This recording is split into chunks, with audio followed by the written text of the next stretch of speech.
მოგესალმებით მეგობრებო, დასრულდა აბუ-დაბიში UFC 321, რომელსაც წინასწარ ივენთამდელ ვიდეოში შევარქვი ახალი ჯვაროსნული ლაშქრობა და დასრულდა გამარჯვებულის გარეშე, უბრალოდ მისი მთავარი ბრძოლა დასრულდა გამარჯვებულის გარეშე, ისევე როგორც ნამდვილი ძველი ჯვაროსნული ომები რეალურად დასრულდა ისე რომ დღემდე გამართული ვინ არის გამარჯვებული და ვინ არის დამარცხებული, ალბათ არავინ იმ შემთხვევაში და როგორც იმ ჯვაროსნულ ომებს ახასიათებდა რაღაცა რემეიქების მოლოდინები, ანუ გამეორების მოლოდინები, ალბათ ამ ივენთმაც დაგვიტოვა მოთხოვნილება ყოველ შემთხვევაში რომ მისი მთავარი ბრძოლა გამეორდეს. თუმცა იქამდე მოხდა ბევრი საინტერესო რამე და ამ ვიდეოში გავიაროთ ნელ-ნელა რა იყო მოულოდნელი და რა ნაკლებად პრინციპში ალბათ თუ აი ბოლო ბრძოლას თუ არ შევხვდით ბოლოდელი არაფერი არ იყო.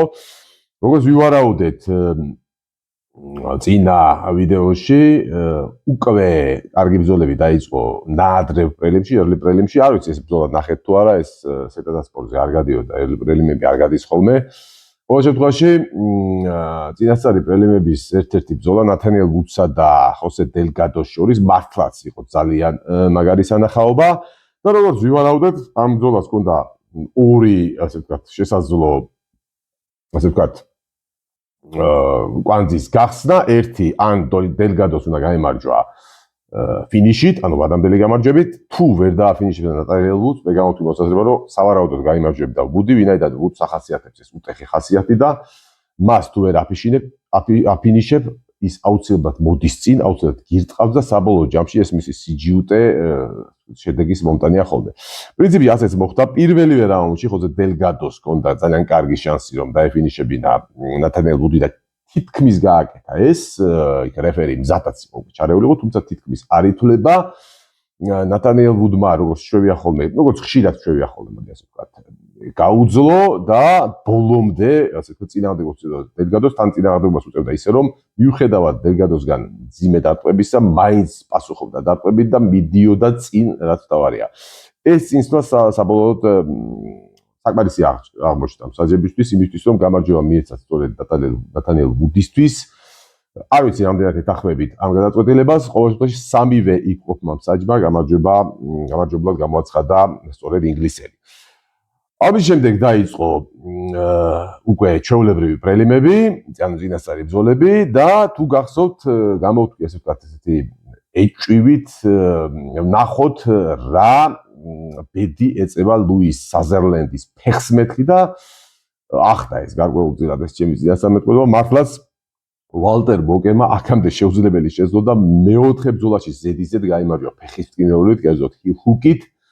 პირველივე რაუნდში, ასე ვთქვათ, ქუსლის მოგრეხვით, ქართულად რო ვთქვათ, ეს აბსტრაქტ ეს ილეთი, დაამარცხა ლუის საზერლენდი და გახდა გაუთანაბდა სხვათა შორის ყოფილ UFC-ს მებრძოლს ბრაზილიელ როსმარ პარალეს ჯამში ჰილ ჰუკებით გამარჯვების რაოდენობით 4 გამარჯვება აქვს მასაც, მაგრამ განსხვავებით პარალესისგან ეს მოახერხა ვალტერ ბოკერმა 4 ბრძოლაში ზედიზედ, ანუ წარმოუდგენელი შედეგია და ისიც ვთქვათ, რომ ვალტერ ბოკერი სავარაუდოდ მოხსნის ამ რეკორდს, ყოველ შემთხვევაში ამის შანსია გამომდინარე მისი ასაკიდან და იქიდან ამდენ ბრძოლას გეგმავს კიდევ UFC-ში.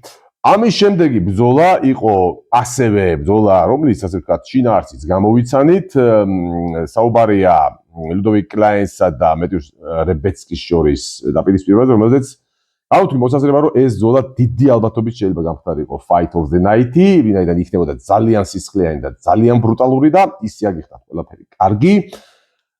სისხლით იყო მოთხრილი თავიდან ბოლომდე მატეუშ რებეცკი, ხოლო რაც შეეხება ლუდოვიკ კლაინს, ბრძოლის შემდეგ თავის ფეხით ვერ ადგა კანვასიდან, ის ჩვეულებრივად აწიეს პირდაპირ მნიშვნელობით დადეს სკამზე.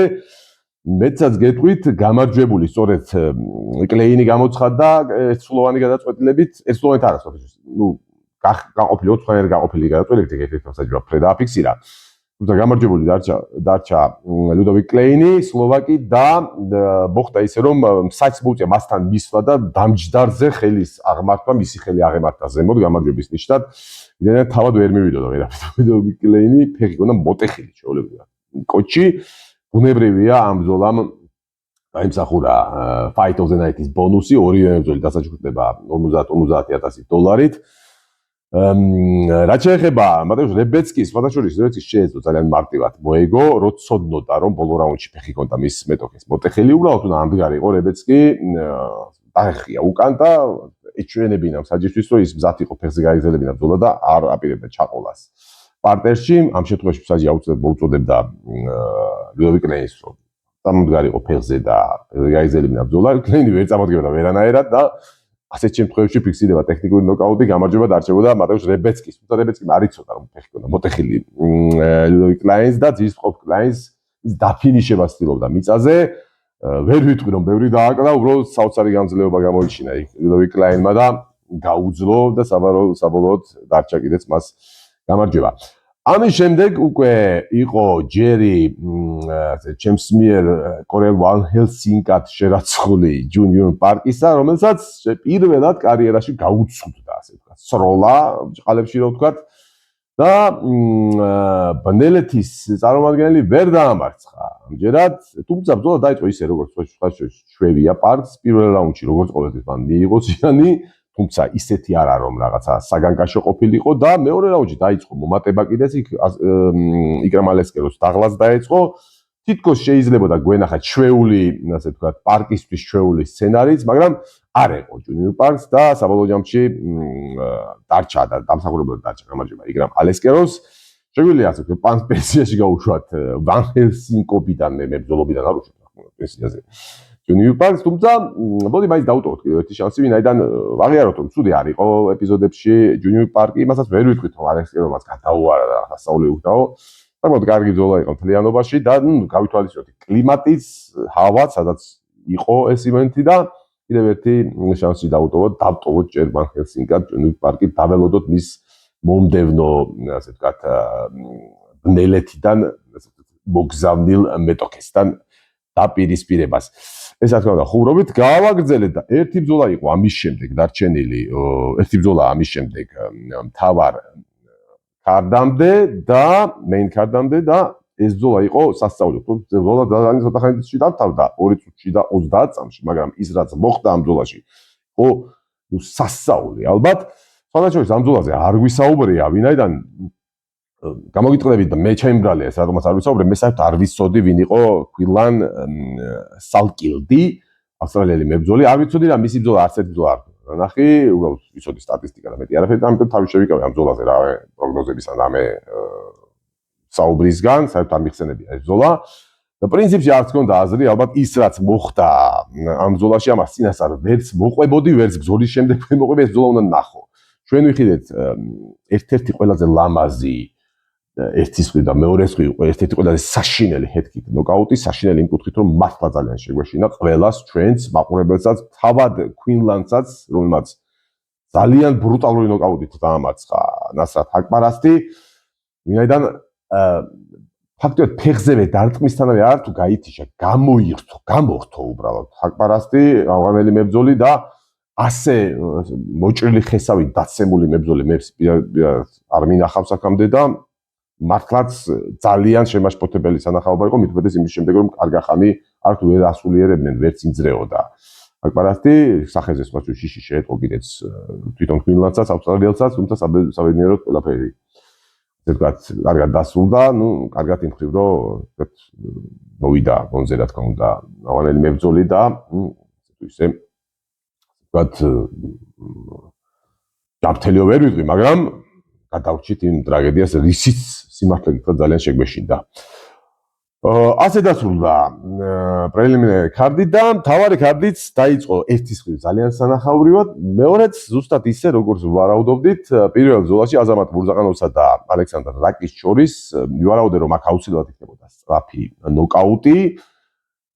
ოღონდ გამოთვი მოსაზრება რომ რთული გამოსასწორებია რომელ მხარეს თქო, ერთადერთი ბოლოს დავამატე იქიდან გამომდინარე რომ აზამატ მურზაყანოვი რა კარგ სვლაზეა ახლა და რაკიც კი ცუდი პერიოდი უდგას, შესაძლოა უბრალოდ იღბალი იყოს მურზაყანოვისკენ და ასეთ ბრძოლებში იღბალს დიდი მნიშვნელობა და შეიძლება ამის გამო ოდნავ უპირატესობა მივცეთ მურზაყანოვს და პრინციპში ასე მოხდა. ბრძოლა დაიწყო ისე რომ თითქოს ორივე კარგი იყო, ვერანაირად ვერც ერთ მებრძოლისკენ უპირატესობას არ იკითხებოდა ყოველ შემთხვევაში, თუმცა პირველ რაუნდის 3 წუთსა და მე-11 წამზე მოხდა ის, რომ სწორედ აზამატ მურზაყანოვი აღმოჩნდა უფრო ვთქვათ სუსტი, პროდუქტიული და როგორც ვარაუდობდით, ცოტა ალბათ იღბლიანის და სწორედ მისი დარტყმა აღმოჩნდა საბედისწერო და მეოთხე ძეძზე დამარცხდა მოკლედ ალექსანდრ რაკიჩი და არ ვიცი რაკის რა ეშველება რა დაბრუნდება თუ არა საბოლოოდ ძველი რაკიჩი და იმ ასე ვთქვათ ამბიციებით როგორიცაც იყო სულ ცოტა ხნის წინ მე მიჭირს ამის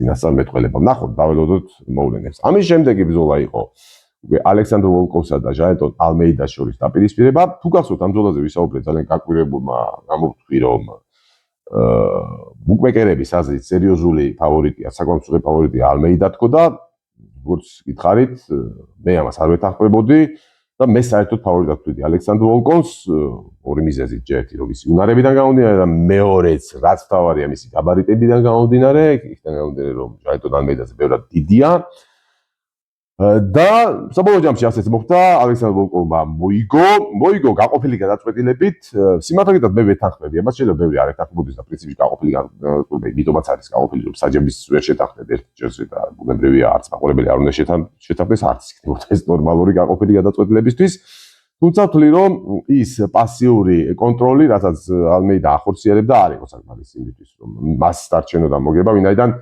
უბრალოდ კონტროლის მეც ვერ აკეთებდა დარტყმებს ის საერთოდ ვერ ახორციელება ვერც საბმიშენზე ვერ გადადიოდა სამაგიეროდ ქვემოდან ურტყავდა ასე თუ ისე ალექსანდრ ვოლკოვი და დარტყმების სტატისტიკა თუ შედარებით ბევრად კი არა ბევრჯერ მეტი დარტყმა ჰქონდა ფაქტიურად ალექსანდრ ვოლკოვს თუმცა მეორე მხრივ მე არ შევაქებდი ვოლკოვს და ალექსანდრ ვოლკოვსა და ჟაელტონ ალმეიდას ბრძოლაზე მინდა ცალკე ვისაუბრო, ვინაიდან ვოლკოვმა გააკეთა მინიმუმი, რაც შეეძლო გაიკეთებინა საბედნიეროდ, მის და საბედნიეროდ ეს იყო, თუმცა ვერ შევაკეთე. ვოლკოვს, ვინაიდან მას შეეძლო ბევრად დამაჯერებლად. მოეგო, ამისთვის მას სჭირდებოდა მხოლოდ და მხოლოდ ორი რამ. შეიძლება ითქვას გარკვეულწილად ცოტა პარადოქსული, იმიტომ რომ ეს ორი რამე შეიძლება ერთი შეხედვით ერთმანეთს ეწინააღმდეგოს, მაგრამ არ ეწინააღმდეგოს. ამაში ორი რამ სჭირდება. ვოლკოვს ერთი არ უნდა წასულიყო წინ და უნდა ერტყა სანამ ფეხზე იყვნენ უნდა ერტყა ჟაელტონ ალმეიდასთვის. ამას ვამბობ, იმიტომ რომ ერთიც და მეორეც ვოლკოვს ჩვეულებრივად შეეძლო. აღარ გულისხმო, არ უნდა წასულიყო წინ იმას გულისხმო, რომ არ უნდა შეეტია უბრალოდ ყოველთვის ვოლკოვის ზურგთან, ზურგს უკან ასე თუ ისე ახლოს უნდა ყოფილიყო გალია. მე არ ვამბობ გალიაზე მიჯენილი ყოფილიყო ზურგით, მაგრამ 2-3 ნაბიჯი უნდა ყოფილიყო გალია, ან მას 2-3 ნაბიჯი გადაედგა უკან უკვე გალიაზე მიყულებულიყო. ის რომ ვოლკოვი მიდიოდა წინ ძალიან სიამოვნებით უთმობდა მას ცენტრს. ჟაელტონ ალმეიდა თავად იწევდა უკან და როგორც იგრძნობდა რომ ვოლკოვის უკან საკმაოდ სივრცე იყო, მაშინვე შედიოდა ეტაკებოდა ასე ვთქვათ ფეხებში და რამოდენიმე ნაბიჯი ჭირდებოდა სხვადასხვა იმისთვის რომ ვოლკოვი დაეგდო ბოლო-ბოლო წინს. ვოლკოვი ახლოს ქონოდა გალია, ასე ადვილად ჟაელტონი მას ვერ დააგდებდა. ეს ერთი. უბრალოდ საჭირო იყო რომ მეტნაკლებად ახლოს ყოფილიყო ასე ვთქვათ ვოლკოვი გალიასთან ზურგი და არ გადაცდენილი იყო ასე ვთქვათ ოქტაგონის ცენტრს. და მეორე რაც არ აკეთებდა ვოლკოვი, იქიდან გამომდინარე რომ აუცილებლად წაქცევაზე იფიქსებდა ჟაელტონ ალმეიდა და თულად სავარაუდო იყო რომ საერთოდ ვერ წაექცია მთელი ბრძოლის განმავლობაში და მთელი რაუნდების განმავლობაში რაუნდ შეთხელ მაინც სავარაუდოდ წაექცია ჟაელტონ ალმეიდა. ვოლკოვისთვის თავად იყო რომ სანამ ფეხზე ყოფილი იქნებოდა ბრძოლა, მანამდე რაც შეიძლება მეტი ერტყა. თუ გავიხსენებთ შინაარს ამ ბრძოლისა, სამივე რაუნდს ჰქონდა ერთმანეთის შინაარსი და დაახლოებით პირველივე წუთზე, ერთი წუთის შემდეგ უკვე დააგდებდა ძირს ჟაელტონ ალმეიდა და ცდილობდა ზემოდან კონტროლი განეხორციელება და ქვემოდან კი ურტყავდა ვოლკოვი. საბოლოო ჯამში ამ დარტყმებმა ქვემოდან მოიტანეს შედეგი, რომ იმ ორმა მსაჯმა იმიტომ მისცა გამარჯვება, მაგრამ იქიდან გამომდინარე რომ მაინც თეიქდაუნები და კონტროლი იყო ჟაელტონისგან, ერთმა მსაჯმა ჟაელტონი აირჩია გამარჯვებულად. ჩემი აზრით, აი პირველ ერთ წუთიდან, ერთ წუთზე უფრო ადრეც რომ წაიქცია, თუნდაც პირველ 30 წამი ყოფილიყო ფეხზე და იმ 30 წამში უბრალოდ 3-4 კარგი დარტყმა განეხორციელებდა ვოლკოვს. კარგ დარტყმას მე არ გულისხმობ რაღაც დამაზიანებელს და გამწჭევდა. უბრალოდ აი დარტყმა, რომელსაც ოვაციებით ხვდება მაყურებელი. მაგალითად, კარგი ბოდიკი, კარგი ლოუ-კიკი. ხავში ხელით დარტყმები, თუნდაც სუფთად ნუ გავიდოდა და ბლოკიდან გასულიყო, ვოლკოვს ეს შეუძლია მისი წვდომეიდან და მისი უნარებიდან გამომდინარე და თუნდაც ერთი წუთი კი არა, ნახევარ წუთში წაიქცია ამის შემდეგ ჟაელტონ ალმეიდას ქვემოთ. თუ იმაზე მეც ვერ აკეთებდა ალმეიდა და საკეთებდა, ჩემი აზრით, ამ შემთხვევაში მსაჯები არა თუ გაყოფილს დამაჯერებელ ერთსულოვანი გადაწყვეტილებით მისცემდნენ ვოლკოვს გამარჯვებას. კიდევ ერთხელ გავიმეორებ, ვოლკოვი მე ვთვლი ყოველ შემთხვევაში რომ უკვე მართლა გაიმარჯვა, თუმცა აღნიშნულ შედეგს შეიძლება ბევრი არც ეთანხმება და ბევრისთვის სადაოდ, აი ის რო გაეკეთებინა რაც საუბრობ მე ვოლკოვს, ამ შემთხვევაში აბსოლუტურად არ იქნებოდა სადაოდ. მისი გამარჯვება მაინც ვოლკოვი გაიმარჯვებდა და ამჯერად დამაჯერებდა და არა სადაოდ. სწორედ ამისთვის არის MMA Victory Guide Fight Consulting-ი წინასაბრძოლო გზამკვლევი, რომ აი ესეთ მცირე დეტალებსაც მიაქციოს ყურადღება და სწორედ ძალიან ხშირ შემთხვევაში აი ესეთი მცირე დეტალებიც ქმნიან საბოლოო ჯამში შედეგს. აი ეს იყო სულ რაც მინდა და მე თქვა აი ამ კონკრეტულ ბრძოლაზე. გავაგრძელოთ. და შემდეგი ბრძოლა უმარ ნურმაგომედოვი და მარიო ბაუტისტა, აქაც ყველაფერი დაჯდა ისე როგორც ვარაუდობდით, უმარ ნურმაგომედოვმა რა თქმა უნდა გაიმარჯვა, რა თქმა უნდა გადაწყვეტილებით. უბრალოდ ვერ ხედავდი სიმართლე გითხრათ მარიო ბაუტისტას გამარჯვებას, ვერ ხედავდი რატო ვერ ხედავდი, ხო? აქ ცხადი იყო რომ გადაწყვეტილებამდე თუ მივიდოდა ბრძოლა უმარ ნურმაგომედოვი მოიმოგებდა, იმიტომ რომ ბაუტისტას რაც უყვარს ეს სტრაიკინგი 3 რაუნდის განმავლობაში, ამასში არ აყვებოდა მას უმარ ნურმაგომედოვი და აუცილებლად აურევდა ჭიდაობას, ბევრ ჭიდაობას, იქნებოდა ბევრი კონტროლი, და კონტროლის ცდელობა, იქნებოდა ძალიან ცოტა სტრაიკინგი და შესაბამისად ასეთ თამაში აუცილებლად 10-დან 10 ჯერ მოუგებს ბაუტისტას უმარ ნურმაგომედოვი. ბაუტისტას გამარჯვება ერთადერთი შესაძლებელი მხოლოდ ფინიშით, ანუ ვადამდელი გამარჯვებით, ფინიში ვიცით რომ MMA-ში ძირითადად არის ორნაირი, ან საბმიშენით, ან ნოკაუტით. ნოკაუტით პრობლემა ბაუტისტასი ზუსტად ის არის რომ ნოკაუტორი ბაუტისტა არ არის ხელით მით უმეტეს საერთოდ ერთი შავს თუ გაბინე შეიძლება გათიშოს ფეხით, მაგრამ ეს არ ხდება ესე ხშირად უხსენებად. ამიტომაცაა სხვადასხვა ბაუტისტა რომელიც ერთადერთი გამოხატული სტრაიკერია, მის ფინიშებს თუ შეხედავთ ორჯერ მეტი გამარჯვება, ვადამდელი გამარჯვება აქვს საბმიშენებით ვიდრე ნოკაუტებით. ეს იმიტომ არა რომ საბმიშენები მის არის ძალიან მაგარი და ძალიან მაგარი რეპლერია, არავითარ შემთხვევაში, ეს მხოლოდ იმიტომ რომ ძალიან ცუდი ფინიშერია ფეხზე, ანუ ნოკაუტორი არ არის. შესაბამისად, ორი ვარიანტი დაფინიშების ნურმაგომედოვის. საბმიშენით, ორი არა, ერთი, იმიტომ რომ საბმიშენით, ხო? ეხლა ნოკაუტებით 1000-ში ერთხელ ფეხს თუ მოარტყავს. ამაზე, ამის იმედათაც შეიძლება, რა თქმა უნდა, შეიძლება მოხდეს, მაგრამ ეს უბრალოდ მაინც ამას იღბალი ჭირდება. რაც შეეხება საბმიშენს, ეხლა მარიო ბაუტისტა რომ უმარ ნურმაგომედოვს ვერ დაასაბმითებდა, მე მგონი ამას ეს ძალიან ცხადი იყო. შესაბამისად, ჩემთვის ძალიან მარტივი იყო ამ ბრძოლის ასე ვთქვათ საბოლოო ვერდიქტი, აუცილებლად გადაწყვეტილებით უნდა მოიგო უმარ ნურმაგომედოვს. უფრო მეტად გადაწყვეტილებით შეიძლება მას პირიქით იქით დაესაბმითებინა კიდეც.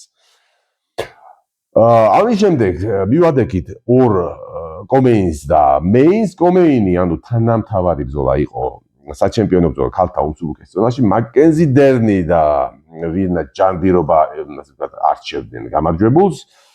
აქ პროგნოზი არ გამიკეთებია, ვინაიდან როგორც გითხარით, ძალიან მიკერძოებული ვიყავი, ძალიან სუბიექტური, იმიტომ ძალიან გულშემატკივრობდი და ყოველთვის გულშემატკივრობდი მაკენზი დერნს. და ამიტომ სუბიექტურობის გამო თავი შევიკავე პროგნოზიდან. ერთადერთი რაც თქვი, მძიმე ბრძოლა ელის დერნსო და ეს ასეც იყო, მართლა მძიმე ბრძოლა იყო. თუმცა მე ვფიქრობ რომ საბოლოო ჯამში დამსახურებლად მისცე გამარჯვება მაკენზი დერნს, ჩემთა გასახარადაც ულოცავ მას ჩემპიონის ტიტულს. დამსახურებლად, იმიტომ რომ კი რთულად დაიწყო მისთვის, ვირდა თვითონ თავიდან უფრო კარგი იყო, მაგრამ დროთა განმავლობაში მაინც არ ვიცი, დაიღალა ვირნა თუ საბოლოო ჯამში უნარებში მაინც იჩინა თავი გრეპლინგის უნარებში. ძალიან მაღალი დონის ჯიწერის მაკენზი დერნის კლასმა, ყოველ შემთხვევაში ბოლო რაუნდებში უკვე დერნის უპირატესობა. მე მგონი ყოველ შემთხვევაში აშკარა იყო და ვფიქრობ რომ დამსახურებლად მისცეს გამარჯვება მაკენზი დერნს. და ბოლო ბრძოლა ტომას პინალის სირილ განი, რომელიც დასრულდა ასე ვთქვათ შედეგის გარეშე საბოლოო ჯამში.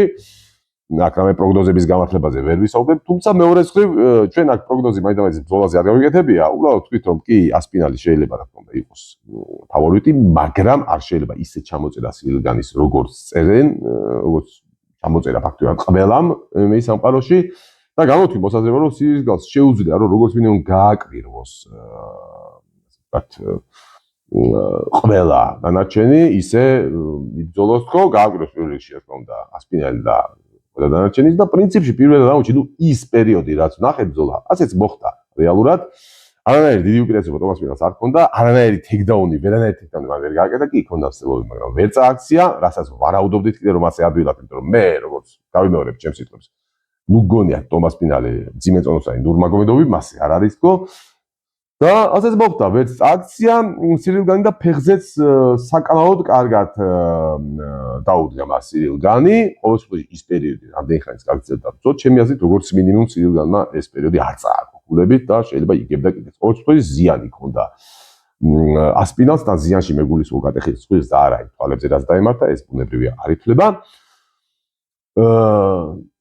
რაც შეეხება იმას რაც მოხდა საბოლოო ჯამში სამწუხარო ფაქტი რაც მოხდა და იმას თუ რა ისტერია ატეხილი ამ თემაზე ერთი მხრიდანაც და მეორე მხრიდანაც ამაზე მოდი ცალკე ვისაუბრებ თუ გნებავთ შემიძლიათ მომწერო და ცალკე ვიდეოსაც დავუხმობ თუ არა და შეგიძლიათ რომ დაიცადოთ ხუთშაბათამდე 9 საათზე სეტან და სპორტის YouTube არხზე სეტან და სპორტ UFC-ს YouTube არხზე ტრადიციული 9 საათზე საღამოს 9 საათზე ტრადიციული Fight Night Live-ის დროს სადაც მე გიორგი ბუჩუკი და მიდია ციგლაური ვართ ხოლმე როგორც წესი იქ ცლად ავხსნით ჩემ მოსაზრებას თუ რა იყო იქ საქმე და რა არის აი ესეთი პრობლემატური საკითხის გადაწყვეტა და რაში ვხედავ ყოველ შემთხვევაში მე და რა შეიძლება რა გამოსავალი შეიძლება იპოვოს UFC-მ რომ მსგავსი რაღაცები არ გამეორდეს. რაც შეეხება ამ ისტერიას კიდევ ერთხელ გამი დღეს უბრალოდ არ დაგხლით ამ თემით მოკლედ ვიტყვი რომ არ ვეთახრები არც იმ მხარეს რომელიც თვლის რომ სირილგანმა ეს შეგნებულად გააკეთა თვალები გამოთხარა და ასე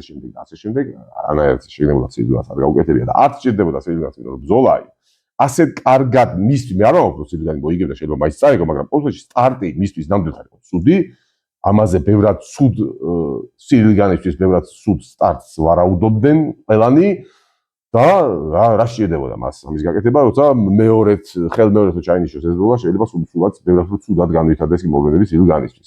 რაც შეეხება მეორე მხარეს ამ ისტერიის მეორე მხარეს ასევე არ ვიზიარებ ხალხის მოსაზრებას ვინც თვლის რომ ვის ლანძღავს ასე ვთქვათ ტომას პინალს და თვლის რომ მას უნდა გაეგზელებინა ბრძოლა და ასე შემდეგ ამასაც არ ვიზიარებ მე ვთვლი რომ სირილგანის უნდა მოქცეული იყო ისე როგორც თქვა საჭიროდ ერთი სიტყვით ვიტყვი რომ სირილგანი თუ ოდნავ მაინც რამე დისკომფორტს გნობდა და თვლიდა რომ ამ დისკომფორტმა შეიძლება გააფუჭოს მისი ბრძოლა ბრძოლის ხარისხი მას სრული უფლება ჰქონდა რომ ჩახსოვდა ამ ბრძოლას და ასე ვთქვათ არ გაეგზელებინა გამოეყენებინა ეს გამოეყენებინა კი არ გამოეყენებინა ახლა რო არ დისკომფორტი რო არ ქონოდა ასაბირებდა ეს კაცი ბრძოლის შეწყვეტას ხო მაგრამ თუ ოდნავ მაინც ამ დისკომფორტი შეუქმნა ვფიქრობ მას ჰქონდა უფლება რომ არ გაეგზელებინა ბრძოლა და თუ რატომ და რაზე დაფუძნებულია ეს ჩემი მოსაზრებები ამაზე კიდევ ერთხელ განმეორებ ხუთშაბათს 9 საათზე მოგახსენებთ სეტანტას YouTube არხზე ან თუ გნებავთ მომწერეთ და ცალკე ვიდეოშიც შემოგთავაზებთ ჩემს მოსაზრებებს. დღეისათვის სულ ეს იყო